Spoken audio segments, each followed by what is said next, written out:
Spring football is back, and we have some more big injury news. Yards shy of the record.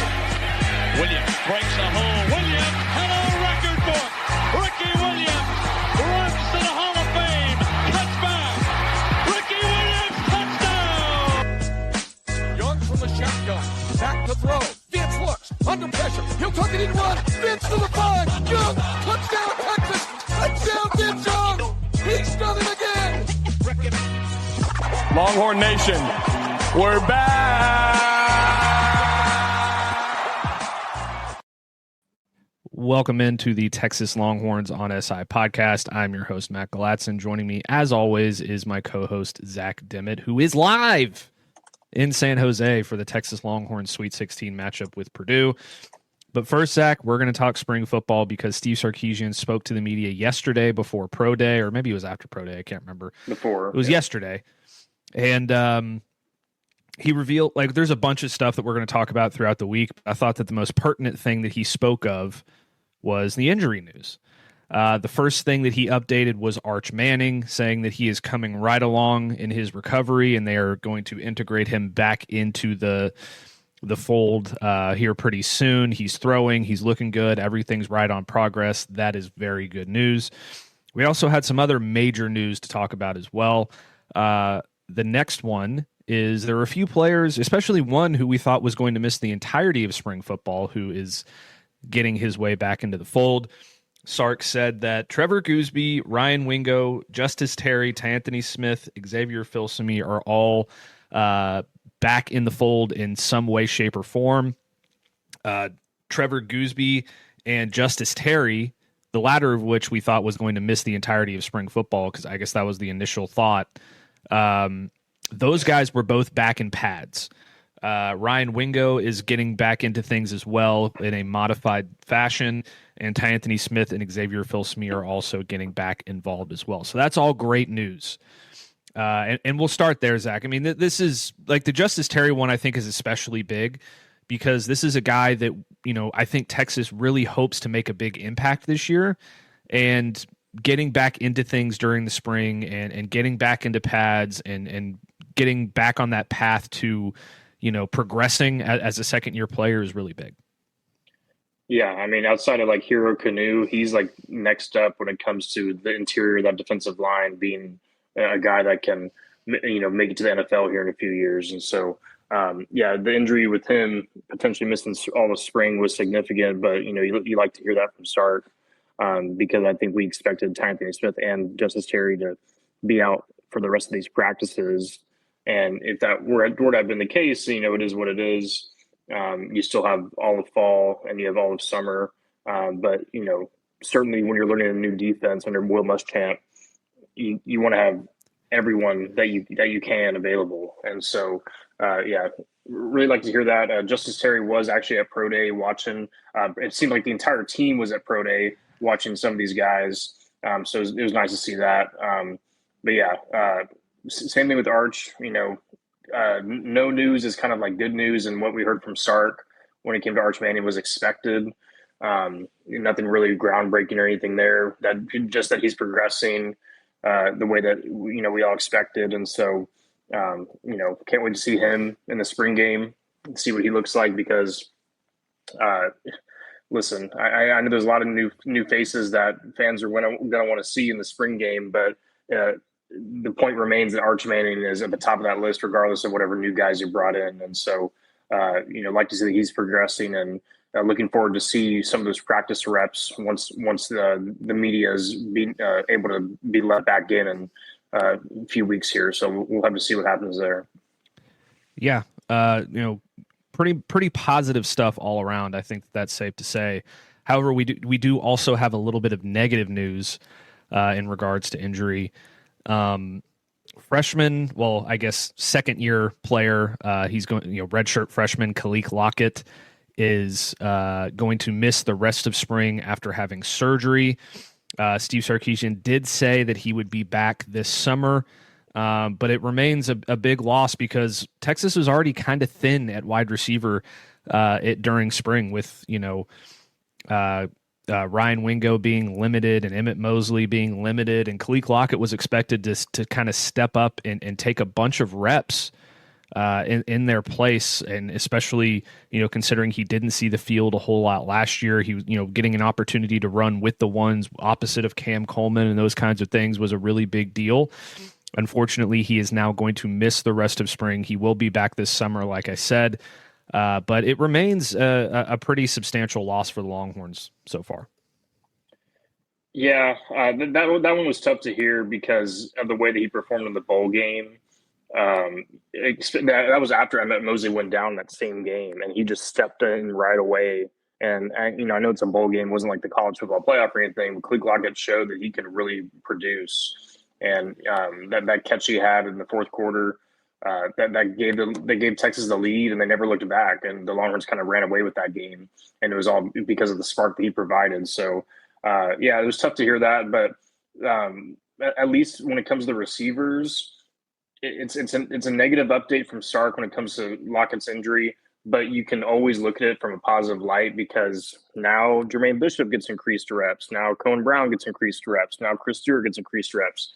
And so on and so on. And even Sterling Burkhalter, I know he's a veteran, but now he's going to be able to, dive even deeper into that system. And maybe, who knows, he has a bigger impact than we expect this fall because of that. So, that was tough to hear. But the good thing is that it's nothing season ending or anything like that. Spring ball is important, but as long as you're ready for the fall and, ready for that season opener, because, Khaliq Lockett, he's going to hold a potentially valuable depth role on this team. And so the fact that he'll be able to get back in time is going to be big. And so, another guy, a little less known of a name, but Caden Scherer, freshman offensive lineman, he also had, he's going to be out for spring. So, tough to see that, especially for a guy that's just getting onto campus there, but, local guy from Georgetown. So, obviously not going to be expected to come in and produce right away. Hopefully down the line he'll be able to make his way up that depth chart a little bit as the seasons go on. But for now, he'll be out the rest of spring. So those are the two injury updates from Sark that were negative yesterday. Yeah, and then like you said, the receivers that are left now to take the majority of the reps, it's a bunch of guys that you really want to see get reps still. It's Cam Coleman, it's Sterling Burkhalter, Jermaine Bishop, Cohen Brown, Chris Stewart, guys like that are really trying to get integrated into this offensive system and learn the offense. It's going to be a really good opportunity for them to learn and grow. Specifically when it comes to Cam Coleman, that we knew he was going to get a ton of reps anyway because he's Cam Coleman and they want to get him ready to go. But some of these other guys are going to have an opportunity to step up in places that maybe they weren't going to be able to before. And I know that when Ryan Wingo gets back to full tilt, that's going to shift a little bit. But specifically guys like Jermaine Bishop, Cohen Brown, Chris Stewart, these true freshmen, I think it's really, really important to get them as many reps as you possibly can because injuries can happen at any time. And we've seen that in years past with Texas in multiple ways. So good to hear that they're going to get some increased reps, and good to hear that Khaliq Lockett will be back by summer. It's not a long-term thing. Caden Scherer, I think, is a little bit longer, but I think he probably is still going to be ready to go by the season. Either way, I wouldn't expect him to play that much. True freshman, offensive lineman, he still has a long way to go before he's ready to see the field for an SEC team. So overall, really good news for the Longhorns on the injury front. A lot of guys that are returning, a lot of guys that are really getting back in pads, I think is big. It's not just, hey, he's working out here on the sideline, it's guys in pads. So we love to hear that. But let's shift over to Pro Day, Zach, because you were there, you were covering it live and in person. And it was, I don't want to say entirely uneventful because I think that there was some cool things that happened. And just a couple of names off the top, I think that impressed scouts. And from what I've heard and what I saw, Anthony Hill was being watched very, very heavily by the Dallas Cowboys. And Manny Muhammad as well seemed to have a tremendous day. Everybody was raving about him. So tell us about what you saw from those two guys. Yeah, Anthony Hill and Malik Muhammad, we kind of expected those two to be the standouts of this pro day. Brian Schottenheimer was there. At first, he didn't show up right away. And then all of a sudden, out of nowhere, he comes in and talks with Steve Sarkisian for around 20 straight minutes, just them two. I even set a timer just to make sure I got close to exactly how long they were talking. And you got to expect that they were talking extensively about Anthony Hill and Malik Muhammad, and both of those guys. None of them did the 40. They're probably comfortable with their times from the combine. But Malik Muhammad and Anthony Hill were both catching passes from Matthew Caldwell, who we'll talk about in a second. But he was throwing them some passes in a defensive sort of scenario down the field, and then in short yardage for Anthony Hill at least. And so, I think they looked impressive. I think that at the end of the day, the combine already did them tons of favors. The pro day was just kind of adding a little bit more on top of that, and being able to be in person and in front of all 32 teams, by the way. And so Malik Muhammad is going to be meeting with the Cowboys here soon. Obviously a local Dallas kid, and he was talking about it with the media afterwards that would be pretty much a dream come true for him. And Anthony Hill already had dinner with the Cowboys, and I'm sure he's going to meet with them again. I need to double check that, but they're obviously very high on him. Another Dallas kid, Dallas area kid at least. And so, obviously we already know what those two are able to bring to the table. But at the end of the day, this pro day was a lot bigger of a deal for guys like Jalen Gilbo or Matthew Caldwell, who was the only quarterback there. You're right. It wasn't entirely uneventful, but when you compare it to last season's pro day and then the pro day that we're going to be having next year, it's pretty much night and day when it comes to some of the star power that's going to be there, because last year you had Quinn Ewers, Matthew Golden, Jaden Blue, the list goes on.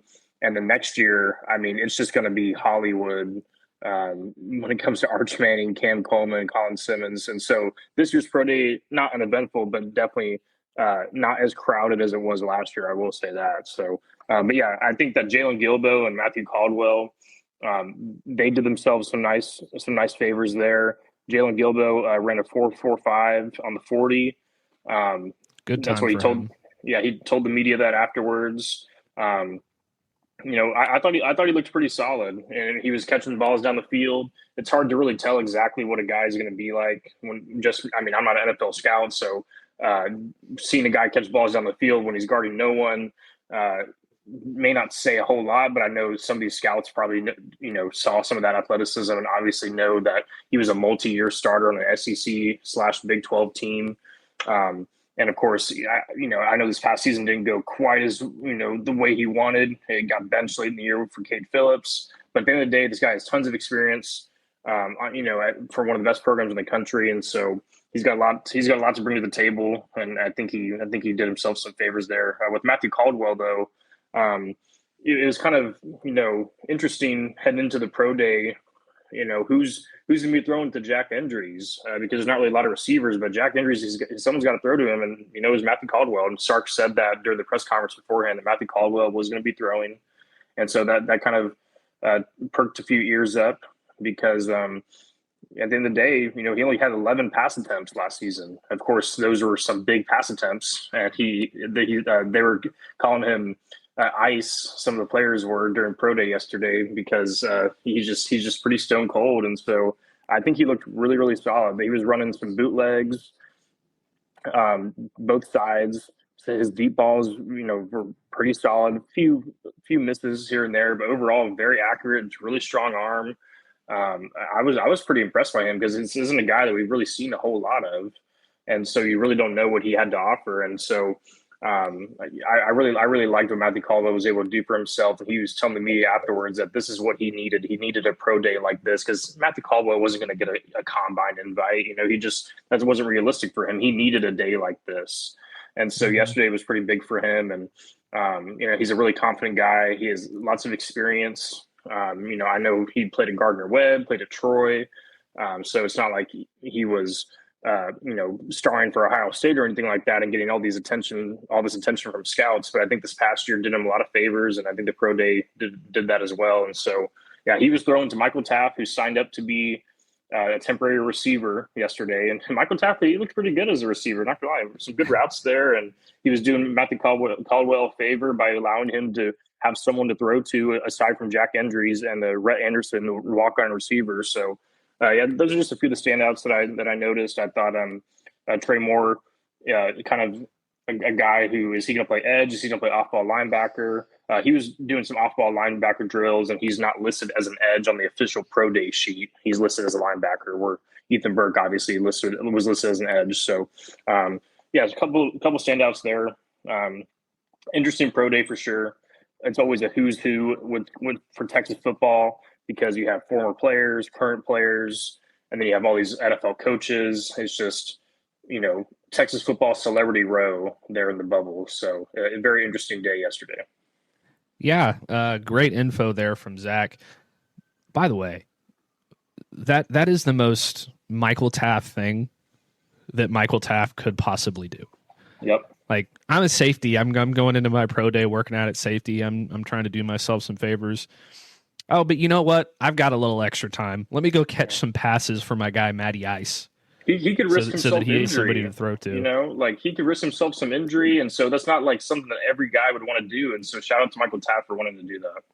Yeah, absolutely. I love that from him. I think it's very on brand. Just the best teammate that has ever teammated. That's what Michael Taft is, and I know that teams obviously aren't looking at him at wide receiver, but I think that all 32 of those teams are probably like, God, this guy will do anything for his teammates. That is so cool. So he probably did himself a favor by doing that as well. All right, Zach, let's take a quick break. When we come back, we are going to talk Texas in the Sweet 16. They took down the Giant, and, it just huge stuff for the Longhorns. This episode of the Texas Longhorns on SI podcast is brought to you by Custom Built Trailers of Mississippi. Custom Built Trailers is the largest in-stock trailer dealer in Mississippi with a variety of options to choose from flatbed goosenecks to bumper pull equipment trailers and car haulers to enclosed trailers and basic utility trailers. We do a little bit of everything. And if we don't have exactly what you're looking for in stock, we can typically have your custom built trailer built in 7 to 10 working days. 0% financing options are available, and we also deliver out of state. So give Custom Built Trailers of Mississippi a call at 601-722-9581 today and let us take care of your hauling needs. Custom Built Trailers of Mississippi. If we don't have it, we'll be glad to build it. Welcome back to the Texas Longhorns on SI podcast. I am your host, Matt Galatson, and I'm joined as always, by my co-host, Zach Dimmitt. Zach, like I said, is live on scene in San Jose, getting ready for the Sweet 16 matchup against the Purdue Boilermakers, who, and before we get into the Purdue game, there's one thing I did want to mention about Purdue. They're considered a basketball school, right? Texas is considered a Cinderella. The tiny Texas Longhorns are considered a Cinderella. Did you know that Texas has more all-time tournament appearances than Purdue? Yeah, I actually did see that. They have around like 40, I believe, and Purdue probably in the 30s somewhere, which is pretty crazy. And so Texas still without the national title. Very interesting. And I think they also have as many Final Four appearances as well. So a little bit of a weird narrative. Not call. I mean, I know Texas is a football school, but I mean, they got a pretty good basketball history as well. I know they've never won a national title, but I just wanted to mention that for all those out there saying that Texas doesn't have a chance. Let's talk about how they got there, though, Zach. First, obviously, Texas knocks off BYU and A.J. DeBonso. We talked about that last week. But then along come the monster Gonzaga Bulldogs, the team with more NCAA tournament wins, I think, than like anybody else, or at least appearances than anybody else in the modern era. They are just a consistent machine of basketball good. And yes, they did have a big injury, but the Texas Longhorns come in and they knock off the Bulldogs 74-68. It was tight all the way up until the very end when Cam Heide hit a massive, massive three-pointer to put the Longhorns up by 4. And then, Gonzaga was unable to recover from that, and the Longhorns took home the win. kind of an interesting box score as well for Texas. Modest Voikatitis had 17. Jordan Pope had 17. Only 11 from Dalen Swain. Only 6 from Tremone Mark. The only 3 points of the night for Cam Heide came on that big 3-pointer at the end. And you also had 12 off the bench for Nick Cody, which was big for him. But, typically in the past when we've talked about Texas basketball, Zach, if Dalen Swain or Tremone Mark or the combination of both isn't leading the way for them offensively in terms of production, they've struggled. Yep. And Texas has found a way to, get those points that it's been a very balanced attack for the Longhorns so far in the tournament. Other guys stepping up when they need it. And now Texas is, the highest remaining seed left in the tournament, I believe, at 11. Lowest. And it's, lowest remaining. Yeah, that's what I mean. Like the Yes. lowest remaining seed, like the highest number, the 11. Right. And it's really big stuff. Sean Miller continues to dominate the round of 32, and the Longhorns have a chance to go in and upset basketball school Purdue in a really massive matchup for Sean Miller in his first year. Yeah, I mean, I think you hit it right in the head. That they're getting contributions from guys that you may not expect, and while also having their normal guys not score as much. I mean, Tremone Mark only 6 points in that game against Gonzaga. Dalen Swain had 11 points. He still had 6 rebounds and 6 assists and 0 turnovers, which is great, but not scoring nearly as much as you'd expect from him. Like Nick Cody off the bench with 12 points. I think he had 3 rebounds, a few assists.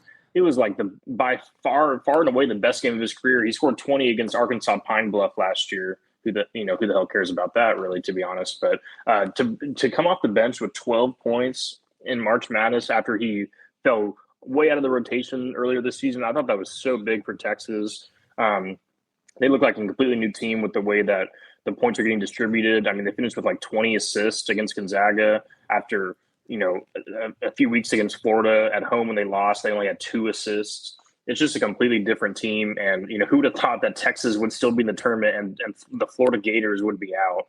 I think that's just incredible. This team has really overachieved. And so, yeah, it's been night and day. The defense has been improved. The way the offense has been efficient all year, but the way that it's been churning has been different and improved, in my opinion, as well, with the way they're sharing the ball and getting contributions all around. But yeah, it's been really impressive. I think one of the best parts about that Gonzaga game it was tight throughout. Cam Heide's 3 obviously gives them a 4-point lead, and then they end up covering. It was like a 5.5-point spread. They end up covering it because Modest Voikatitis scores a pointless layup there at the end. How about that backdoor cover by Texas there? I just thought that was hilarious. So, that they've covered in both of their tournament wins so far. I actually believe they covered against NC State as well. They're like 1.5-point underdog there. So, no matter what happens tomorrow against Purdue, this team has overachieved this season.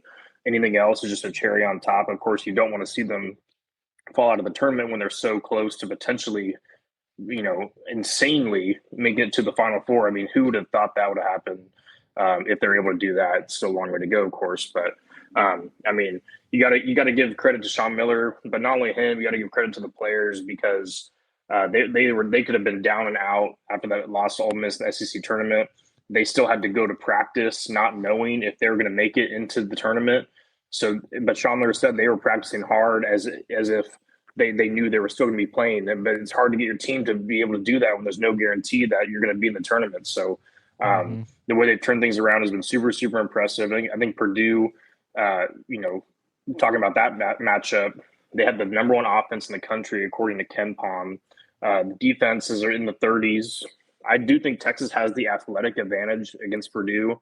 Their wings are not as athletic as Dalen Swain, Kendall Weaver, Tremone Mark. I think that Texas has the for sure advantage there. The only thing is that Trey Coffin-Wren and Oscar Clough, those guys, the big men for Purdue, are absolutely elite. Modest Voikatitis is going to have quite a task on his hands. Same with Nick Cody. And of course, I need to mention Braden Smith, who's now the NCAA's all-time leader in career assists. So this guy obviously is one of the best point guards of all time. He knows exactly what he's doing on the floor. He's very experienced. He's played a national title game. And so Texas has quite the task on their hands because Purdue's offense is the best that they have seen all season long. But I do think there is some ways Texas could win this game when it comes to utilizing Dalen Swain and Tremont Marks' length and athleticism on the wings. And then Vogatitis, I think he could have an advantage as well a little bit because Kaufman, Wren, and Clough are not exactly elite shot blockers. They're very good on offense, but on defense, I think that Vogatitis could have an advantage over them in that regard. But he's going to have a tough time on the defensive end as well. So a lot of things to watch. If Texas is able to pull this off tomorrow, what a season that would be for Sean Miller, regardless of how it ends. And so we got to wait and see what happens. But this definitely is going to be the best team they've played all season long, in my opinion. Yeah. I mean, I don't think that there's any secret about that. ESPN's matchup predictor has Purdue with a 75.5% chance of winning the game. They're also favored by 7.5. The game's going to be on CBS at 6:10 p.m. Thursday night. Big matchup for the Longhorns, that's for sure. In case you're wondering, the remaining teams in the tournament, the Sweet 16 as we have it now, Arizona will face off against Arkansas tomorrow at 8:45 p.m. Obviously, Texas and Purdue at 6:10 p.m. We also have Michigan and Alabama on Friday at 6:35. Tennessee and Iowa State. I did not expect the Vols to make it that far. They are Friday night at 9:10 p.m. These are all Central Time, by the way. Tomorrow night at 9:05, we have Illinois and Houston. Iowa and Nebraska tomorrow at 6:30. We also have Michigan State and UConn on Friday at 8:45, and then Duke and St. John's on Friday at 6:10. One of those things is not like the other thing, and that is Texas. They are not one of those teams. Like Iowa's probably the closest one where it's like, wow, what are they doing here? But that's still a pretty good team. It's really cool after the struggles that we saw Texas have this year at different points in the seasons and the shortcomings that we thought that they had, to see them in the field with these other teams. I do think it's hilarious that they're being called a Cinderella because it's like literally Texas is literally the biggest brand in college sports alongside like Notre Dame. And to see them being painted as a Cinderella and all these memes of Sean Miller in a Cinderella dress and like all this stuff, it's just like, it's kind of absurd. If you switched around like one or two games in the year Texas won that they probably gave away or whatever, they're probably an 8 or 9 seed, and maybe they don't even make it this far. They just got a good draw, and I agree with your assessment of the game. I think Texas has the athletic advantage on the wings. I think Purdue has the advantage inside. How is Texas going to deal with that? It's been a little bit of an Achilles heel for them defensively all year when there's those big guys that are a little bit more dominant. But, I feel pretty good. I think that beating BYU and beating Gonzaga are two really good wins, and it gives you confidence that Texas can do it again. I mean, Purdue's a really good team, though, so we're going to have to see where that one goes. But as of right now, it's hard not to have confidence in this team after the way they've performed the last couple of games, especially when you're getting a lot of points and production from Jordan Pope and Nick Cody and, timely shots from Cam Heide, and Modest Voikatitis just looks really, really good. And I love his mentality too. Is keep kind of saying the same thing in this tournament. He keeps saying, "I don't care who I play. I just want to go out there and fight." And I think that that's kind of the mentality that this Texas team is carrying throughout the tournament. So really, really good stuff for the Longhorns. We'll be back tomorrow to preview it a little bit more as we prepare for this matchup. Any closing thoughts on this game before we get out of here, Zach? Is there a key or a matchup or a stat that you think could turn the tide in the Longhorns' way? Yeah, I mean, it starts with the defense, like you said, but more specifically, the 3-point defense. Purdue is top 10 in the country in 3-point percentage.